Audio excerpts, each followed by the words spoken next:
안녕하십니까. 무명의 그리스도인입니다. 오늘 나눌 말씀은 목사는 제사장인가? 교회를 다스리는 목사 제도에 대한 주제로 나누어 보겠습니다.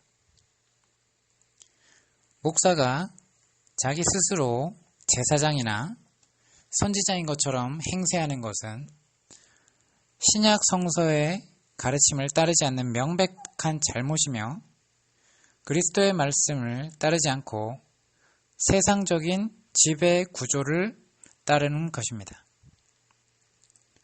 신약 교회에서의 하나님을 섬기기 위한 제사장은 누구라고 그랬죠? 첫째, 신약 교회에서의 제사장은 예수 그리스도이십니다.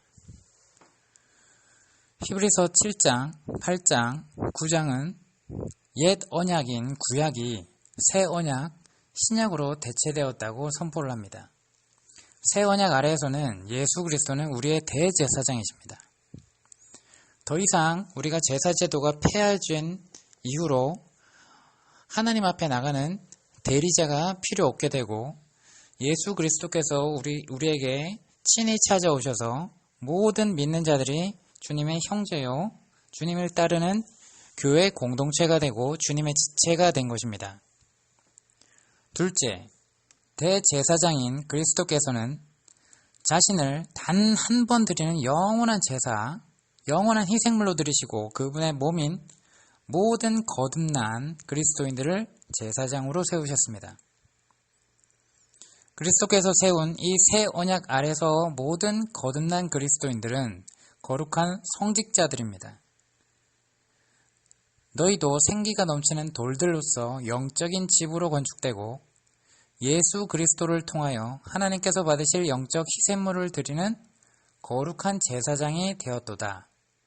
흠정역 베드로전서 2장 5절에 보면 이렇게 나와 있습니다. 흠정역 계시록 1장 6절에 따르면 하나님 곧 자신의 아버지를 위하여 우리를 왕과 제사장으로 삼으신 그분께 영광과 통치가 영원 무궁토록 있기를 원하노라. 아멘.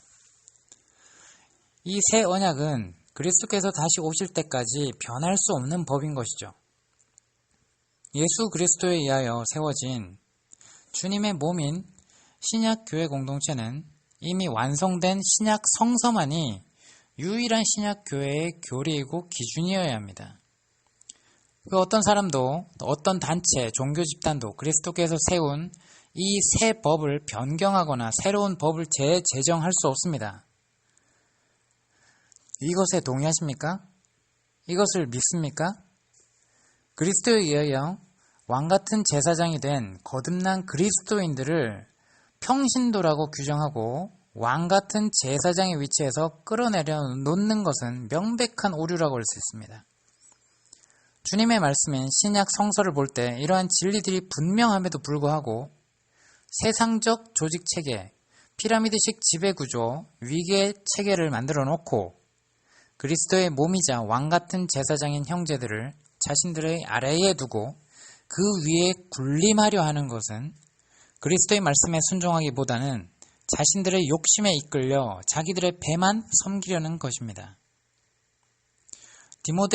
디모데후서 3장 말씀을 따라서 교회의 감독들과 집사들을 세우지만 감독들과 집사들은 다 같은 형제이고 역할과 직분으로서만 세우게 된 것이지 지금처럼 위계질서 하에 세우는 구조는 아니었던 것입니다.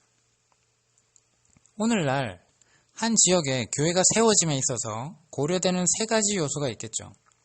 뭘까요? 첫째는 목회자가 있는가 거기에, 둘째는 예배를 드리고 있는가, 그리고 셋째로 교회 예배당이 있는가 하는 것입니다. 이 중에 한 가지라도 없으면 교회라고 인정하지 않으려고 하죠. 만약에 그 교회라고 하는데 목회자가 없다고 생각해 보십시오. 교회라고 하는데 예배당이 없다고 하십시오. 사람들의 시선이 어떨까요? 또 안 좋게 보죠. 자, 즉 교회가 생기려면 반드시 목사, 전도사 등등 전문적인 훈련을 받은 사람들이 있어야 할 것이고 주일날 예배를 드리기 위한 집회 장소가 있어야 될 것입니다. 아무리 한 주 동안의 기도 모임과 성경 공부 모임을 하더라도 주일날 다 같이 모여서 목사님이라는 지도자의 설교를 듣는 예배를 드리지 않는다고 하면 그것을 교회로 보겠습니까? 그것을 교회로 인정하겠습니까? 그렇지 않죠. 교회로 인정하지 않는 습성이 있습니다. 그런데 이것이 과연 성경적일까요? 성경에서 교회를 다스리는 목사가 있습니까? 교회 전체의 책임을 지고 성도들을 키우며 목양하는 책임자가 있습니까? 사실 성경에는 목사라는 단어가 없습니다. 단지 성경의 양을 키우는 사람인 돌보는 사람인 목자라는 단어를 목사라고 오역했을 뿐입니다. 자, 이 단어가 구약에서 여러 비유로 표현됩니다. 똑같은 단어입니다. 시편 23편 1절 다윗의 시주는 나의 목자시니 내가 부족한 것이 없으리로다. 요한복음 10장 11절 나는 선한 목자라 선한 목자는 양들을 위하여 자기 생명을 내어놓으나. 자, 목자라는 단어를 왜 거기에서만 목사라고 바꿨을까요? 자, 이것을 목사라고 한번 표현해 봅시다. 다윗의 시주는 나의 목사시니 내가 부족한 것이 없으리로다. 요한복음을 다시 바꿔볼까요? 나는 선한 목사라 선한 목사는 양들을 위하여 자기 생명을 내어놓으나. 말이 됩니까? 자, 신약에서는 다음 구절을 근거로 하여 목자라는 단어를 목사로 통용합니다. 자, 요한복음 21장 15절입니다. 그리하여 그들이 식사하는 동안 예수께서 시몬 베드로에게 말씀하시기를 요나의 아들 시몬아 내가 이 사람들보다 나를 더 사랑하느냐고 하시니 그가 주께 말씀드리기를 주여 그러옵니다.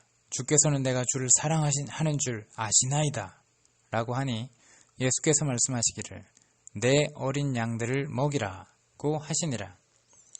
에베소서 4장 11절 그가 어떤 사람은 사도로 어떤 사람은 선지자들로 어떤 사람들은 복음 전도자들로 어떤 사람들은 목자들과 교사들을 주셨으니 라고 되어 있습니다. 하지만 현대교회에서 말하는 목사라는 단어와 성경에서 말하는 목자라는 단어는 여러 가지로 다른 점이 많죠. 흔히 우리 목사는 교단에 속한 신학교를 나와야 되고 목사 안수를 받아 특정 교회에 보내져서 월급을 받거나 아니면 교인들이 낸 헌금을 통해서 월급을 책정하여서 월급을 받죠. 그렇게 교회를 운영하는 직업을 가진 사람을 목사라고 합니다. 하지만 성경의 목자라는 단어는 직업을 의미하는 게 아니고 교회 공동체에 주님의 몸된 지체된 그 그리스도인들 중에 어린 사람이 있겠죠. 나이가 어리다는 것이 아니라 영적으로 성숙하지 못하고 하나님의 말씀을 잘 깨닫지 못했던 그리고 초신자들을 얘기를 하겠죠. 그 양들을 돌보는 사람, 즉 성도들을 돌보는 역할을 의미하는 것이 목자입니다. 직업이 아니었죠. 자, 그리고 베드로는 목사라는 직업을 지닌 것이 아니라 장로로서 목자의 역할을 했을 뿐입니다. 자, 베드로가 직접 얘기합니다. 베드로전서 5장 1절부터 볼게요. 내가 너희 가운데 있는 장로들에게 고나노니 나도 장로된 자요. 그리스도의 고난의 증인이며 또한 장차 나타나게 될 영광에 동참하게 될 자라. 자기를 그렇게 장로로서 목자의 역할을 했다고 베드로전서에 나와 있습니다. 2절에 너희 가운데 있는 하나님의 양 무리를 치고 돌보되 마지 못하여 하지 말고 자원함으로 하며 더러운 이익을 위하여 하지 말고 준비된 생각으로 하며 3절 하나님께서 맡겨주신 자들을 지배하려 하지 말고 오직 양 무리의 본이 되라. 4절 그리하면 목자장이 나타나실 때 너희가 시들지 않는 영광의 면류관을 얻으리라. 윗 구절에서도 보듯이 교회에는 장로들이 있었고 이들이 양들, 즉 일반 성도들을 지배하는 것이 아니라 단지 돌보는 역할을 했던 것입니다. 빌립보서 1장 1절 예수 그리스도의 종 바울과 디모데는 빌립보에 있는 그리스도 예수 안의 모든 성도들과 감독들과 집사들에게 쓰노니 윗 구절만큼 교회 조직을 더 분명히 언급한 구절은 없죠. 교회 안에는 세 부류가 있습니다. 성도들, 감독들, 집사들이 있습니다. 집사들은 교회의 사무적인 일들을 돕는 사람들이고 아래 구절처럼 장로들을 감독들로 칭하고 있음을 알 수 있습니다. 사도행전 20장 17절을 볼게요. 그리하여 그가 밀레토에서 에베소로 보내어 교회의 장로들을 청하니 라고 나와 있고 사도행전 20장 28절 그러므로 너희 자신을 조심하고 모든 양떼에게도 그리하라. 이들을 위하여 성령께서는 너희를 감독자로 세우셨으며 하나님께서 자신의 피로 사신 하나님의 교회를 돌보게 하셨느니라. 디모데 1장 5절 내가 너를 크레테에 남겨놓은 이유는 너로 부족한 일들을 바로잡고 내가 명한 대로 각 성읍에 장로들을 세우게 하려 함이니 1장 7절 감독은 하나님의 청지기로서 비난받을 것이 없고 자기 고집대로 아니하며 쉬 화내지 아니하고 술을 즐기지 아니하며 구타하지 아니하고 더러운 이익을 탐내지 아니하며 자 여기서 알 수 있듯이 즉 교회의 장로들은 교회를 돌보는 목자로서의 역할과 감독자로서의 역할을 하는 것입니다. 이 역할에 따라 장로들은 목자 혹은 감독으로 불리웠던 것이죠. 즉 교회에는 성도들과 장로들과 집사들 세 부류의 직분만 그 당시에 있었습니다. 장로교에서 말하는 것처럼 교회의 재정과 일을 처리하는 장로들과 설교와 예배를 인도하는 담임 목사로 나누어진 것이 아닙니다. 자, 그럼 다시 목사에 대해서 다시 정리해 봅시다. 성경에서 현대교회에서 말하는 목자는 하나님의 의에 특별히 보내심을 받은 사도들과 같은 부류의 사람들이 아니고 그들은 사도처럼 직분을 받아 외부에서 파송되어 온 부류가 아닙니다.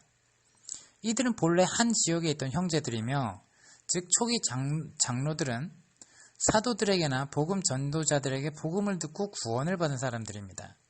이들은 다른 성도들보다 더 성장하고 주님을 사랑하여 주님의 성도들을 돌보기를 자원하며 좋아하는 이들로서 사도들이 다시 이 지역에 방문하였을 때에 장로로 세움을 받았죠.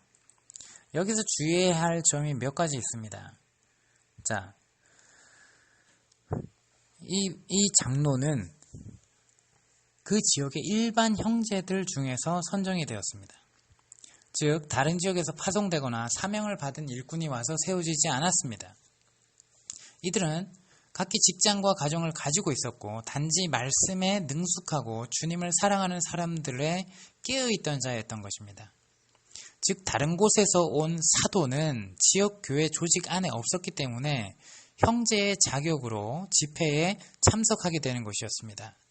초기 교회에서 사도들은 한 지역에 가서 복음을 전하여 사람들을 모았습니다.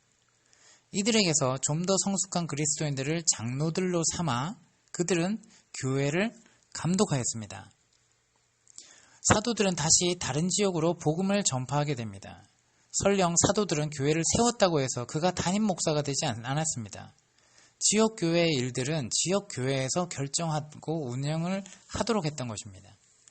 사도행전 28장 23절 그 후 그들이 그와 나를 정하여 많은 사람이 그의 숙소로 찾아오니 그가 아침부터 저녁까지 강론하며 하나님의 나라를 증거하고 또 모세의 율법과 선지자의 글로서 예수에 관하여 그들을 설득시키더라.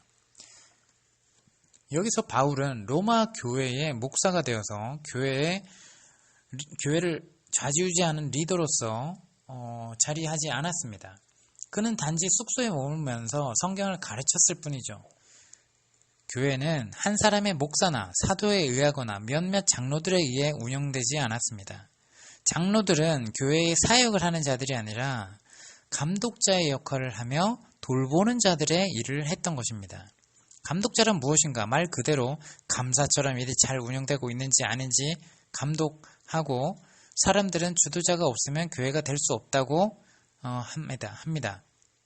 어느 교회에 가면 반드시 누가 책임자인지, 다른 말로 누가 목사인지가 아주 중요하게 생각하죠. 하지만 지역에 있는 교회는 지역의 성도들이 책임을 져야 되는 것입니다. 교회에 직업 목사가 생긴 이후 가장 큰 문제는 하나님의 일은 목사가 전담으로 하고 일반 성도는 그들을 돕는 위치라는 생각을 지니게 된 것입니다. 굉장히 큰 문제고 완전히 거꾸로 가게 된 부분이죠. 즉, 목사가 지시하는 말만 잘 듣고 그것이 하나님께 순종하는 것이라고 피동적으로 생각하게끔 만드는 것이죠. 목사가 하나님의 뜻을 받아야 되고, 정말 하나님 앞에 간절히 기도해서 하나님의 뜻을 받고 그것을 받아서 일반 성도들에게 선포해 주길 원하는 그러한 체계로 다시 구약으로 돌아가게 된 것과 똑같습니다.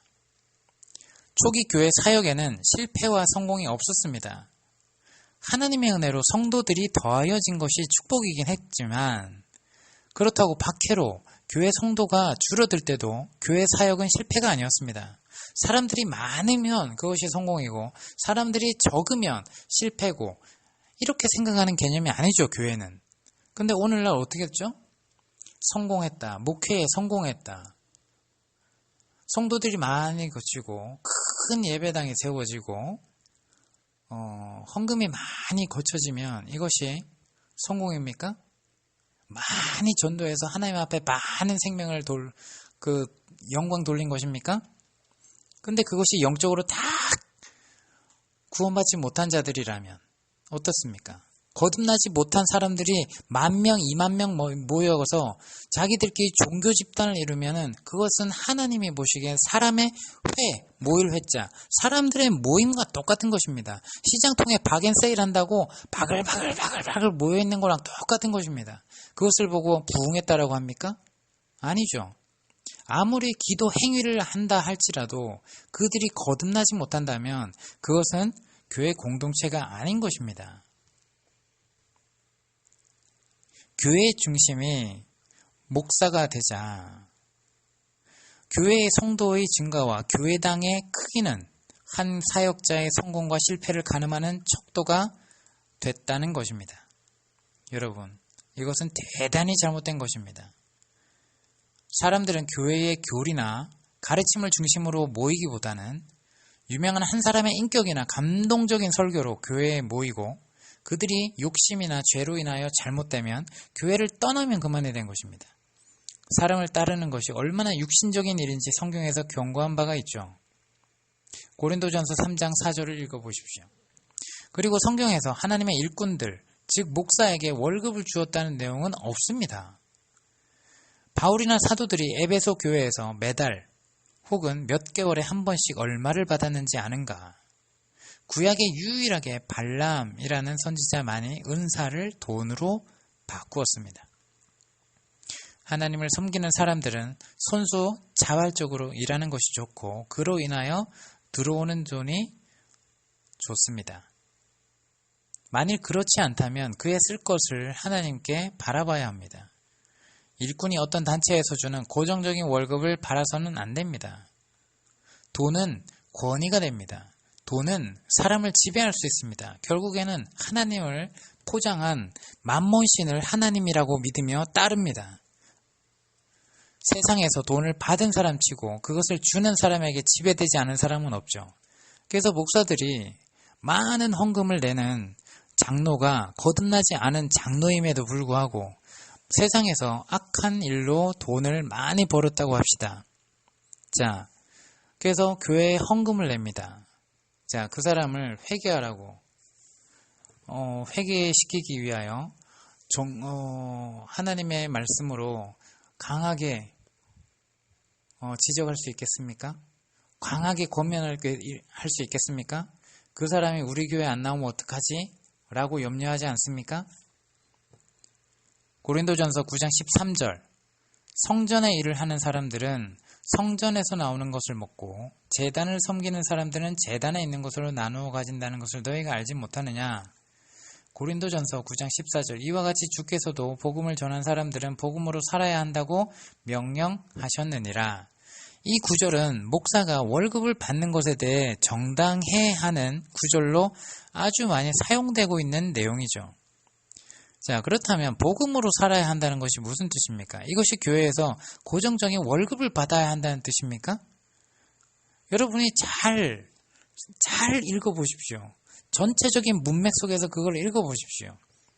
바울이 이 말을 했을 때는 지금과 같이 고정적인 급료 월급을 의미하는 것이 아니었고 복음을 전하는 사람들이 다른 사람들에게서 헌금을 받을 수 있다는 것이었습니다. 이것은 고정적이거나 정기적인 돈이 아니었고 믿는 이들이 하나님의 사역에 감동을 받아 자발적으로 주는 돈이었던 것입니다. 복음을 전하기 위해서 자신의 생계를 위해서 하지 못하는 사람들을 돕기 위해서 정말 자발적으로 헌금을 거쳐서 그들을 돕게 되었다는 것이죠. 빌립보서 4장 16절, 고린도 후서 11장 9절에서도 교회가 책임지고 지원하는 고정적인 급료를 말하는 것이 아니라 그리고 더하여 현대 목사들 중에 정말 복음을 전하는 사람이 사도같이 복음을 전하는 사람이 얼마나 됩니까? 무슨 말인지 아시겠습니까?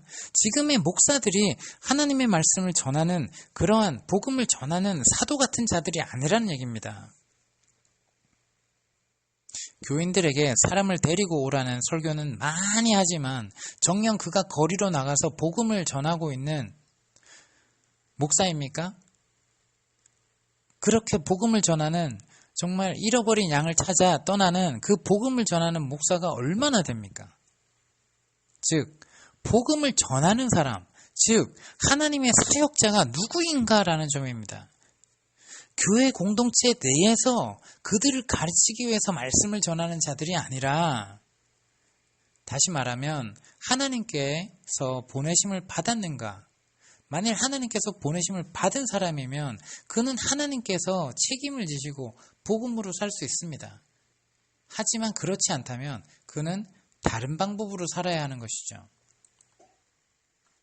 지금의 시스템에서는 하나님의 좋은 사역자는 단순합니다. 그가 신학교를 나와 목사 안수를 받으면 목사입니다. 지금 베드로나 바울이 현재 사역을 했다면 그는 아마도 신학교도 나오지 않았기 때문에 그는 교회를 인도하며 월급을 받지 않았기 때문에 하나님의 사역자가 아니라고 주장할지도 모르겠죠. 웃기지 않습니까? 누구든지 복음을 전하는 사람은 적든 크든 물질적인 대가를 받는다고 문제가 되지 않는다는 내용이지 월급을 고정적으로 받는 목사들에게 주어야 한다는 내용이 아닙니다. 즉 목사가 하나님을 보내심을 받았는지 아닌지가 중요한 것이지 율법처럼 급료를 주어야 한다는 말이 아니라는 내용입니다. 교회에 급료를 받는 사역자들의 가장 큰 문제는 하나님을 바라지 않고 목회자나 교회 헌금을 많이 하는 성도들을 바라는 점입니다. 복음으로 산다는 것은 하나님의 공급을 의지하고 사는 삶을 말하는 것이지 교회 월급을 바라며 사는 삶이 아닌 것입니다. 바울 자신도 복음으로 살지 않고 친히 장막을 짓는 일을 텐트 메이킹 일을 했죠. 고린도전서 9장에 나와 있습니다.